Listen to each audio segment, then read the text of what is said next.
Hey guys, I want to welcome you to the weekly Wednesday for the Financial Freedom newsletter, where every week, every Wednesday, we delve into something inspirational, motivational, something excerpt taken from the Financial Freedom weekly newsletter. Wherever you are, if you're listening on Spotify, on iTunes, Google, be sure to click the like, subscribe, share, comment. And without ado, let's get into the show.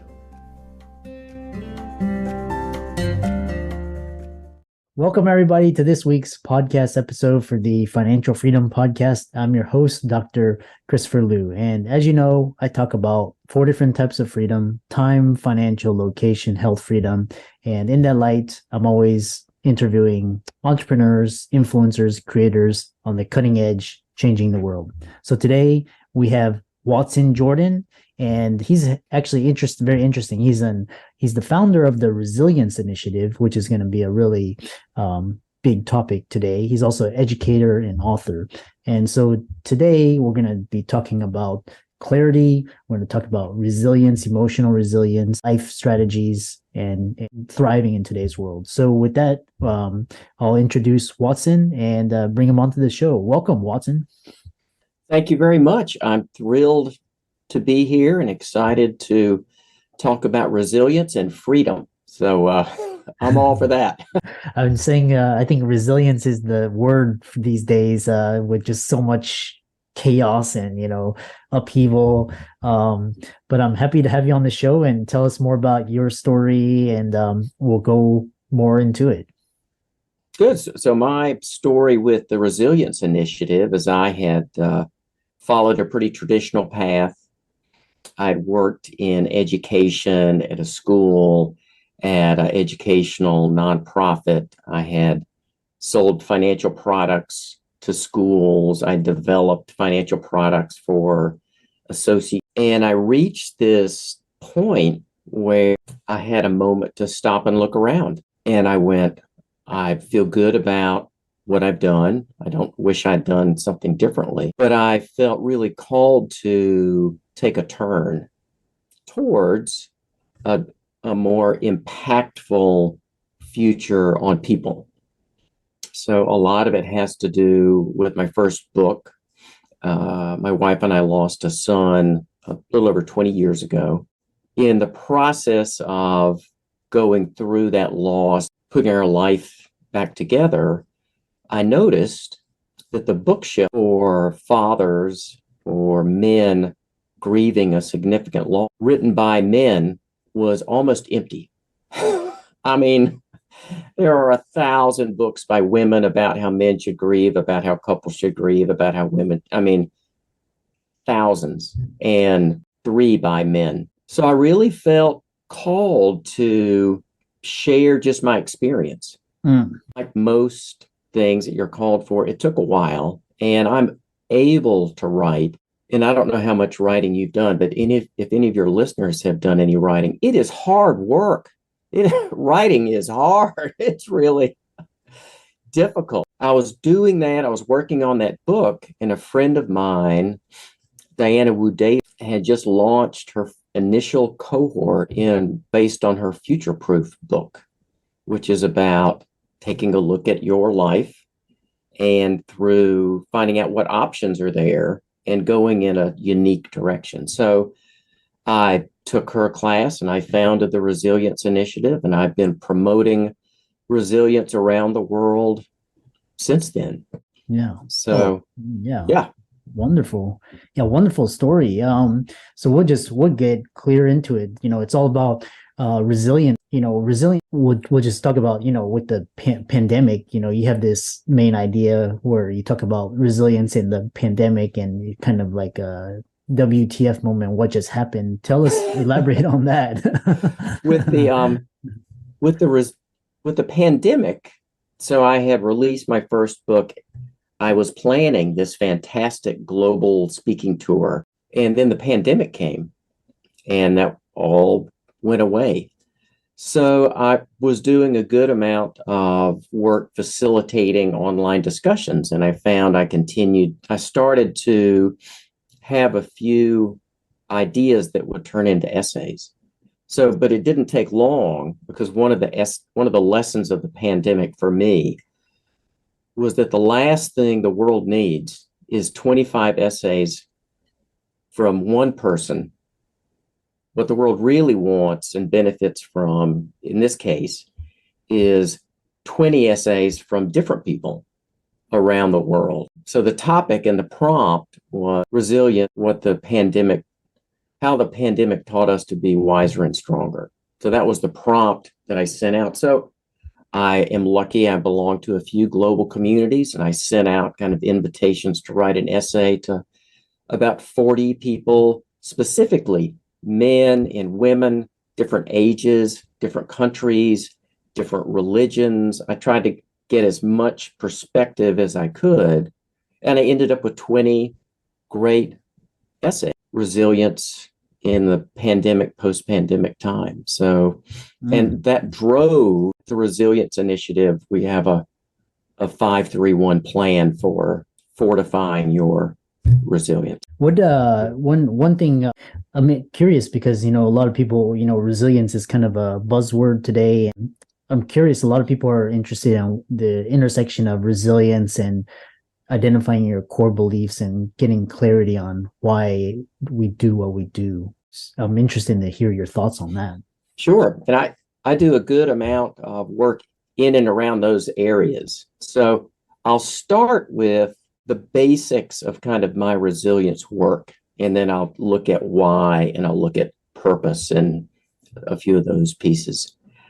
I'm really out to help people fortify their resilience around the world. But there are all sorts of different definitions of resilience. And one would be kind of like Ernest Shackleton, the famous explorer who got stranded on the South Pole and rowed a rowboat to South America and saved it's just unbelievable, kind of cover of Time magazine type story that just certainly displayed remarkable resilience. That's not what I'm out to do. What I'm out to do is to go, there are fundamentals to building and maintaining a resilient foundation that serve everyone well, that are very achievable, that are not cover of Time magazines. And they revolve around, you need to have 5 people in your inner circle, and you need to be glad that they're there. You need to belong to 3 communities that you invest in and harvest from, not that you lead. So 5 people in your inner circle, 3 communities, and you need to have one core belief. And that core belief, in my building foundation around the world, it's not critical what it is. There's not a best answer for a core belief, but there's a meaningful core belief for each person. And that's not compared to, if you had to rank them in ease, 5 people, 3 communities, one core belief. Well, the one core belief, that's a much harder question to answer. It takes some real thought. So there's not a magic way to do that, to derive that answer of what's your core belief. What I encourage people to do is to identify 3 people that you admire and ask them about their core belief. They may not know what it is, but I promise that conversation will help move you forward in terms of identifying a core belief. But it's really just something that we can depend on. Yeah, it's very insightful when you talk about this, 5-3-1 type thing. And then I'm really interested in the value of community. So when you talk about community, very curious to hear your thoughts on, the power of community. I'll start with, I've done a little writing on this. So the question is, where does hope live? Which I think is a fun question. Because people kind of go, would you like some hope? And everyone raises their hand. Yes, I'd like some hope. Well, hope lives in community.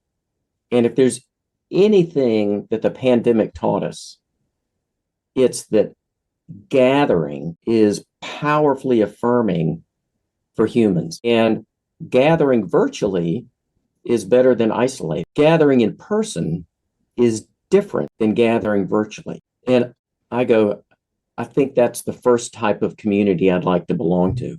But I also have found that there are communities that are virtual that are unbelievably rich because they're virtual. So anyone from around the world can join them. And kind of the two that I mentioned are, again, the Future Proof group that my friend Diana Wu David started is a community.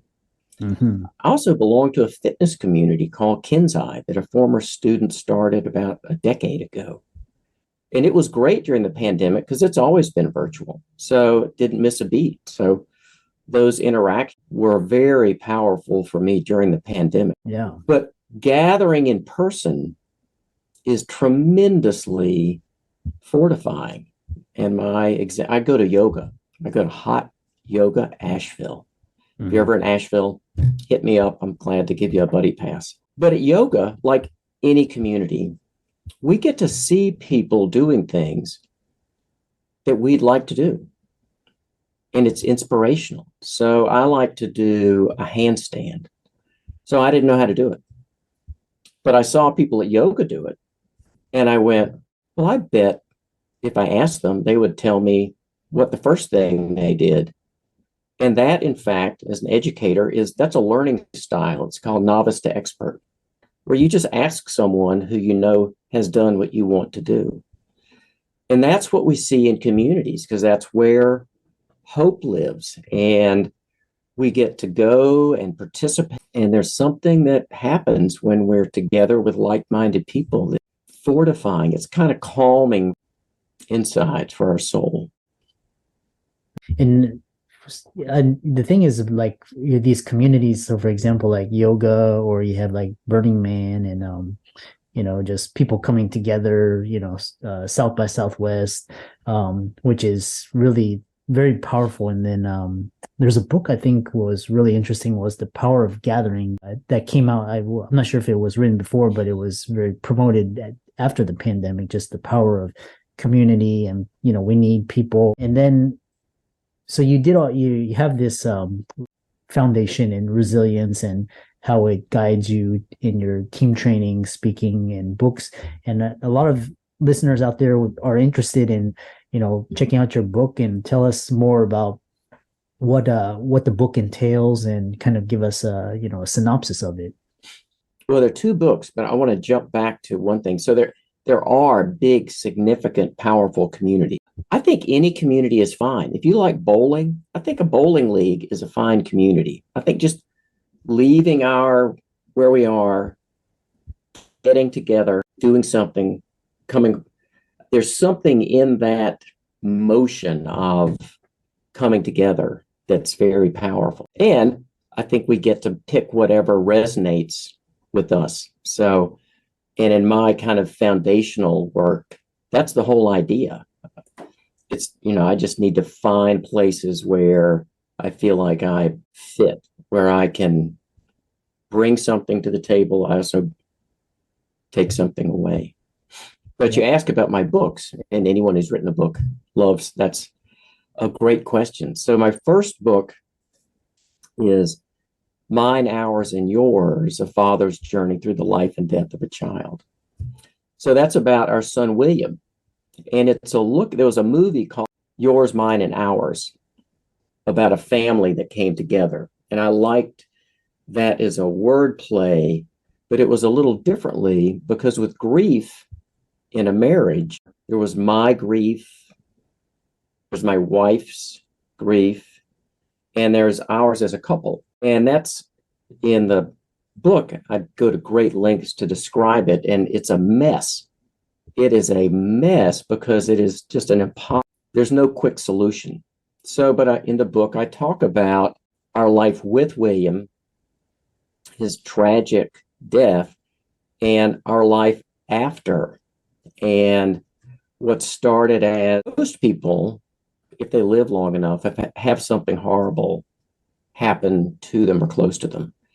So there's a moment where you go thinking, why did this happen to me? And then there's an emergent moment where we take a step back towards society, back towards our friends, towards the communities that we're in. So I talk about that at length. And you mentioned earlier purpose, about why do we do what we do.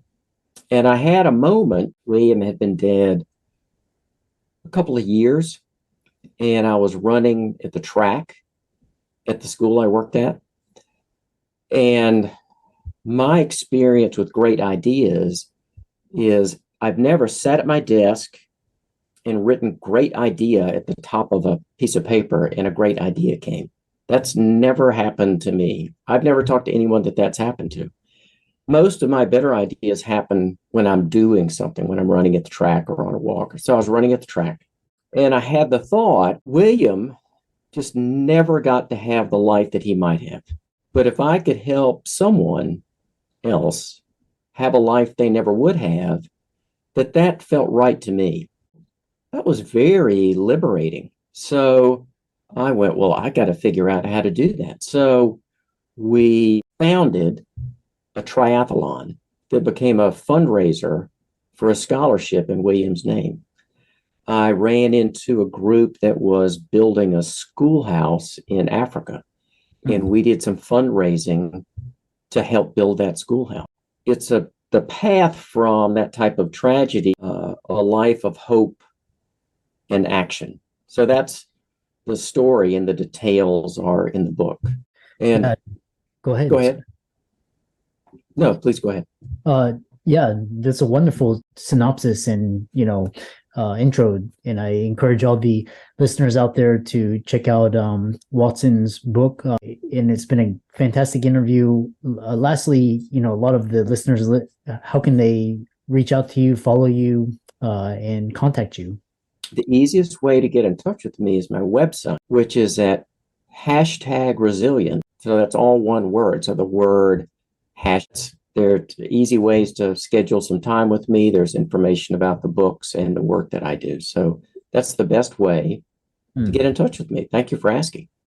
And for all the listeners out there, Watson's resources will be in the links and show notes. This was a great interview. Be sure to check him out, his website as well, his books as well. And all of those links will be in the show notes. And with that, thanks so much for coming onto the show and talking about the Resilience Initiative. Thank you for having me. I really enjoyed it.